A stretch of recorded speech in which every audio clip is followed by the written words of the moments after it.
In our third video, we presented 4 ancient prophecies that suggested the same outcome.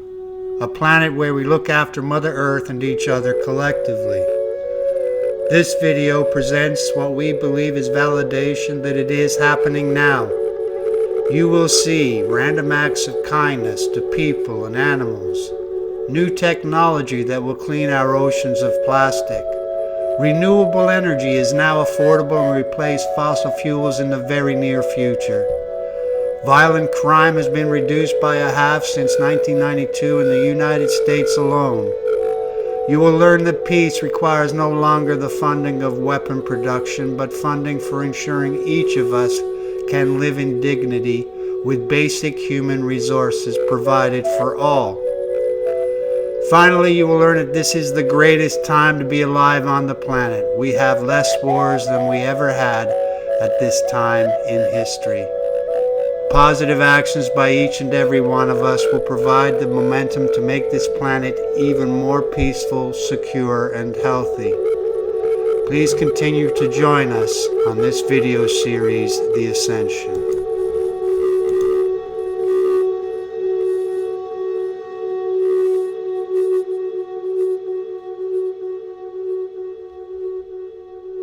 Ten-year-old Jacob Steiner was a special needs student that had been taken under the wing of the coach and the entire football team. He had been playing in games all season long, but on this play you could see that the opposing players, with as much subtlety as they could muster, all allow themselves to be blocked, run the wrong way, or just fall down without being touched, all to make sure Jacob could know what it feels like to score a touchdown in a game, an experience he will certainly never forget.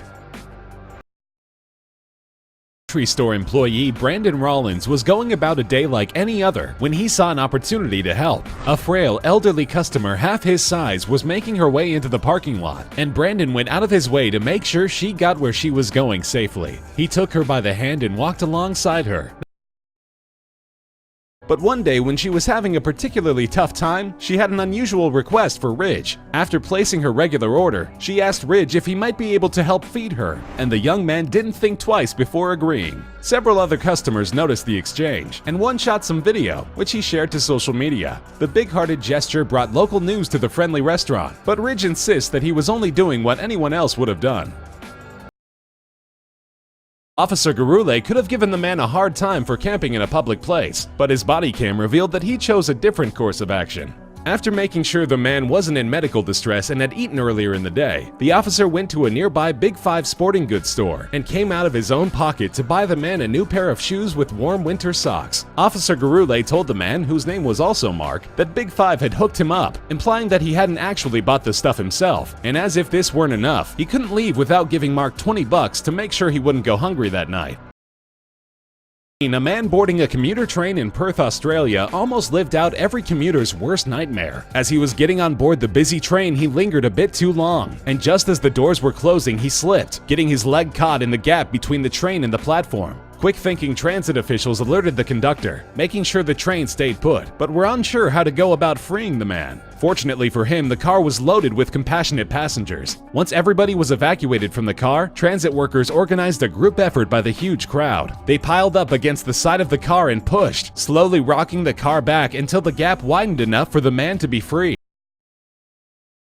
But Joey saw a guy who was cold and disoriented on a New York winter night and decided that the only humane thing to do was to literally give him the shirt off his back. The man was so weak that he needed help putting it on, which Joey did before also giving him his hat. Another rider got video of the incident and posted it to Facebook, where it quickly racked up an astounding 8 million views.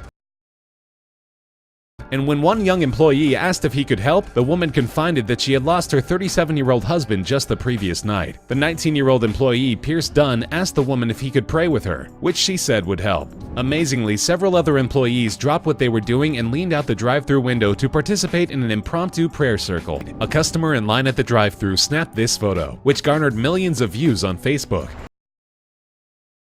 A Syrian refugee living in Texas and known only as Noah was working at his jewelry store when a woman came in, visibly distraught, looking to sell a family heirloom for quick cash for bills. Rather than take her personal effects for a fraction of the value they're worth, Noah returned the ring to her, dug into his pocket, and produced the cash she needed. During his interview with CBS, The kind-hearted jeweler continues his kindness by expressing how he'd give her more money if he had a means of contacting her. YouTuber Kareem found this out after giving a homeless man named Mark a couple of bucks. Why? Why not? I just want to help out. Thank you. While a little confused but definitely appreciative, Mark had one last request for Kareem: to sit with him for a moment. After spending some time with Kareem, the homeless man unexpectedly gets up and leaves, returning several minutes later. Mark had taken the money from Kareem and purchased lunch for the two of them. Kindness towards animals.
Cleaning the oceans of the world.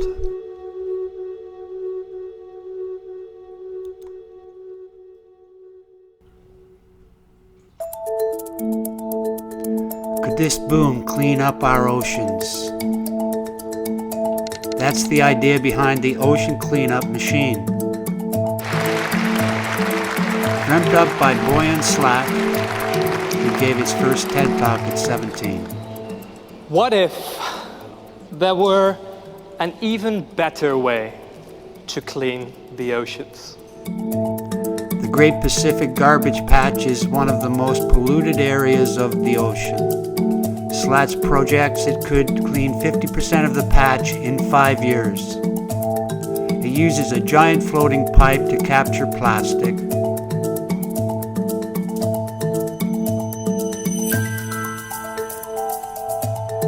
The pipe moves with the waves.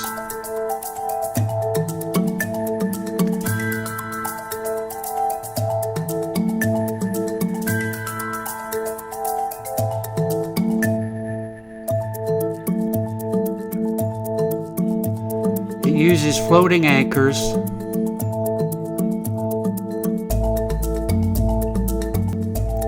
plastic gathers in the center, and the boat will pick it up periodically. The first system will be deployed in 2018. If successful, there could be more to come. $30 million has been raised for the cleaner.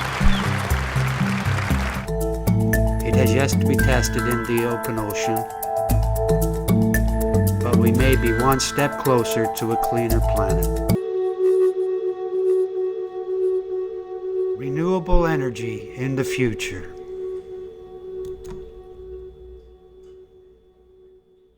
The world had made a deal. In December, the world leaders came to an agreement to stop climate change. L'accord de Paris pour le climat est accepté. World leaders congratulated each other because lengthy negotiations had finally resulted in the decision to prevent a catastrophic warming of the Earth. A political victory. Imagine this is in the Gulf. You're generating solar power more cheaply than you could generate from gas. The single thing that will shift people off high carbon energy and into lower carbon energy is going to be the price. The ink on the climate agreement had hardly dried when in January, the yearly World Future Energy Summit took place. In Abu Dhabi, world leaders, investors and businessmen assembled to talk about energy. But they didn't just talk about the climate agreement. The main topic was what had happened to the price of sustainable energy. We have made a good start. There has been remarkable progress on many fronts. The fall in prices for renewable energy, especially solar energy, and the emergence of new business models are bringing sustainable energy within reach. Last year, while all eyes were on the Paris climate negotiations, just outside Dubai in the United Arab Emirates, history was being made. This solar energy plant has changed the world. Last year, a contract was signed to expand this solar plant. The new part of the plant will produce electricity more cheaply than gas plants. Sustainable energy experts all over the world were taken by surprise by the deal. Michael Liebreich is one of them, who since 2004 has been running Bloomberg New Energy Finance, a leading research agency for investors in sustainable energy. The DEWA solar project was really a wake-up call, particularly in the Middle East region, but really around the world, because it was an unsubsidized project, unsubsidized price, and it came in at 5.84 US cents per kilowatt hour. Go to the big oil companies that produce reports on the future of energy, the Shells, the BPs, the Exxons, and so on.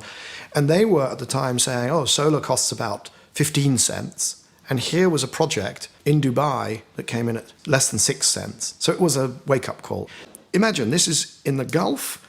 You're generating solar power more cheaply than you could generate from gas. My understanding is that what they've told those organizations, those companies bidding, is that they would expect it to be sub 5 cents, under 5 US cents per kilowatt hour.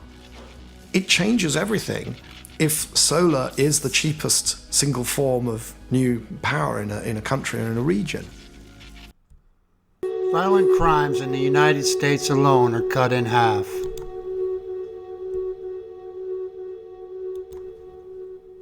Well, these statistics come from 18,000 law enforcement agencies across the whole country. And you're talking city, college, county, state, tribal, federal agencies all over. So 18,000, they compile this data every single year. And they've been putting it up. And it's from court records. It's all filed, the arrest, what was reported. They report it to the FBI through their reporting system that they've had for many decades. And so you got 18,000 groups that can cross-check their info. It's been found to be some of the most accurate numbers out there. This is what everybody uses. This is our most consistent crime data that we have in this country. It comes from these numbers. In fact, if they do anything, they've been caught inflating it to get money. So it's probably even lower than what they're saying, but go over it. Well, okay, so what they have up right now is from 1992, and if you use the basic calculation for percentages, you'll see that violent crime, we'll start with that, has been cut in half since 1992. The 1992 violent crime rate per 100,000 people was 757.7. If you subtract the 2011 violent crime rate, that's 386.3. You get 371.4. You divide this by your original 1992 rate, that gives you 0.4902. Multiply that out to find your percentage, and you're going to have a decrease of 49.02% in violent crime between 1992 and 2011. Incredible. And the murder rate shows actually the same decrease from 1992 to 2011. In 1992, the rate was 9.3. In 2011, it fell to 4.7. If you subtract, you get 4.6. Divide that by your 1992 base rate, and again, you get a 49% decrease in murder rates in this country from 1992 to 2011. So it's cut in half. We have half. And actually, all the major crime categories that the FBI does collects all this data for have dropped significantly between 1992 and 2011. As you can see here, I've got all the numbers up there. Every single one of those numbers has dropped. Every single one. A world at peace and women empowerment.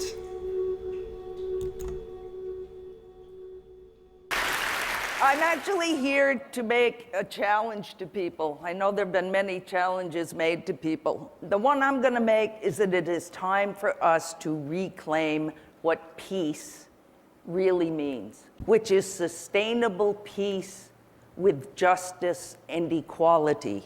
It is a sustainable peace in which the majority of people on this planet have access to enough resources to live dignified lives, where these people have enough access to education and health care so that they can live in freedom from want and freedom from fear. This is called human security. We need a little bit of police, we need a little bit of military, but for defense. We need to redefine what makes us secure in this world. It is not arming our country to the teeth. It is not getting other countries to arm themselves to the teeth with the weapons that we produce and we sell them. It is using that money more rationally to make the countries of the world secure, to make the people of the world secure. It is saving the tigers. It is stopping the tar sands. It is having access to medical equipment that can actually tell who does have cancer. It is all of those things. It is using our money for all of those things. It is about action. I was in Hiroshima a couple of weeks ago, and His Holiness, we're sitting there in front of thousands of people in the city, and there are about 8 of us Nobel laureates, and he's a bad guy. It's like a bad kid in church. We're staring at everybody, waiting our turn to speak, and he leans over to me and he says, "Jody, I'm a Buddhist monk." I said, "Yes, Your Holiness, your robe gives it away." He said, "You know that I kind of like meditation and I pray." I said, "That's good, that's good. We need that in the world. I don't follow that, but that's cool." And he says, "But I have become skeptical. I do not believe that meditation and prayer will change this world. I think what we need is action. His Holiness in his robes is my new action hero." And lastly, the Ascension is here. Present statistics on war. If you read the headlines, it kind of seems like the world is a terrible place, full of violence, despair, and war. But it turns out, war is actually declining. We live in the most peaceful time in human history. International relations scholars have found consistently that democracies don't fight wars with each other. Now, why is that true? There might be plenty of reasons, but one big one is that people who live in democracies think it's wrong to start wars with other democracies. They're legitimate governments. It's wrong to attack them. Luckily, most of the world's countries are democracies now, so the democratic peace is probably making the world a much more peaceful place. But on the whole, when you see those terrible headlines, remember, the world's way better off than it ever has been. There's less war and less violence than almost any other time in human history. Yes, the Ascension is here. May we all continue to strive for peace and a healthier Mother Earth. May we be more loving, kinder, and have compassion for all our fellow human beings. May we all be active in creating this future. It is through our actions that we will be successful. It is our light workers, those people humbly praying and meditating and holding the energy for these actions and shining light on the darkness to assist us. We must all look to a positive future. That is the way we will manifest that future. We are returning to a golden age, and this the universe has been waiting for. Remember, the last clip said, "The world is better off than it ever has been.